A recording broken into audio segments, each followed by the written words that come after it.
नमस्कार।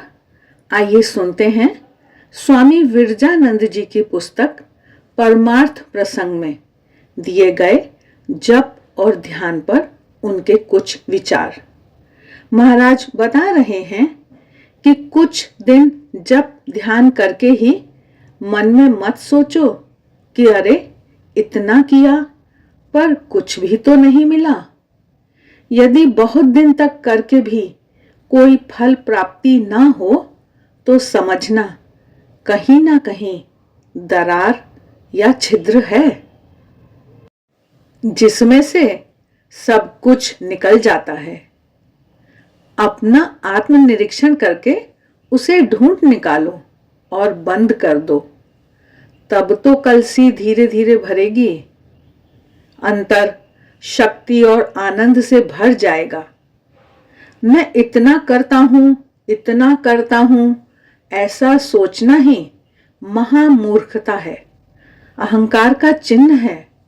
इसके बदले में सदा सोचो मैं चाहे जितना करूं पर तुम्हें पाने के लिए वह कितना सा है। मेरी खुद की क्या ताकत है जिसके बल पर मैं तुम्हें प्राप्त कर सकूं। तुम यदि निज गुण वश ही मुझ पर कृपा करो तभी होगा। मेरे लिए और कोई उपाय है ही नहीं। मैं तुम्हारा एकांत शरणागत हूं। स्वगुण से मुझ पर दया करो, मेरी रक्षा करो, मुझे भव बंधन से मुक्त कर दो।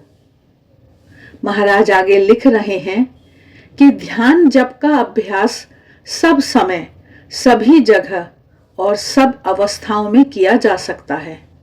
ध्यान सिद्ध मनुष्य अपने मन को अंतः प्रदेश में खींच लाकर लोगों के हल्ले गुल्ले में भी ऐसी निर्जनता का अनुभव करते हैं कि उनकी एकाग्रता में किसी से भी बाधा नहीं पड़ती है। वे सुख दुख में, संपत्ति विपत्ति में, निंदा स्तुति में समभाव से अवस्थित रहते हैं। उनको ही गीता में स्थितधि ब्रह्मज्ञ पुरुष कहा गया है।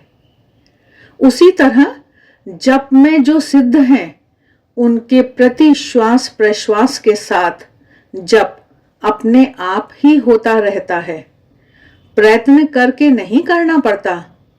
इसी को अजपा जप कहते हैं। अभ्यासवशतः जप में मन दृढ़ हो जाने के परिणाम स्वरूप उनकी ऐसी अवस्था हो जाती है कि वे बाहर बातचीत या कामकाज में लगे हों तो भी उनके अंतर में इष्ट मंत्र अनवरत लगातार ध्वनित होता रहता है। वे लोक शिक्षा के निमित्त मन हुआ तो उस समय माला भी फिराते जाते हैं। ध्यान सिद्ध और जप सिद्ध महापुरुषों की अवस्था एक समान ही है। दोनों ही दीर्घकालीन एकांतिक भावपूर्ण अभ्यास, संयम और साधन भजन के अंतिम फल स्वरूप हैं।